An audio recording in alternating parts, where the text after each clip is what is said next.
জি হুজুর, একজন দাড়ি রাখতে চায় কিন্তু তার স্ত্রী তাকে দাড়ি রাখতে দেয় না, এ পর্যায়ে তার করণীয় কি? করণীয় কি? মাশাআল্লাহ মাশাআল্লাহ।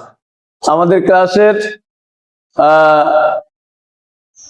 ছাত্র মোহাম্মদ আব্দুল ওয়াহাব প্রশ্ন করছে যে একজন লোক দাড়ি রাখতে চায় কিন্তু স্ত্রী দাড়ি রাখতে দিতে চায় না, সেই হিসাবে তার করণীয় কি? এখন বিষয় হলো, ইসলাম হলো আল্লাহর পক্ষ থেকে বিধান, শরীয়তের বিধান হলো আল্লাহর পক্ষ থেকে এসেছে। এই আল্লাহর প্রত্যেকটা বিধান প্রত্যেকটা মানুষের জন্য পালনীয়, অবশ্যই কর্তব্য। দাড়ি রাখা হলো এটা ওয়াজিবের পর্যায়ে, একটা সুন্নত, রসুলের সুন্নত, কিন্তু আমলটা হলো ওয়াজিব। তো এটা যদি কেউ না করে তাহলে তার গুনাহ হবে, আল্লাহ রসুলের সাথে তার গাদ্দারি করা হবে।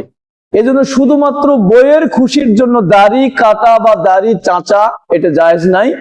তবে খুব সাবধানতা অবলম্বন করে অবশ্যই দাড়ি রাখার জন্য ওই ভাইকে বা ওই লোককে আপ্রাণ চেষ্টা চালায় দাড়ি রাখার সম্পূর্ণ ব্যবস্থা তাকে করতে হবে, এটাই নিয়ম।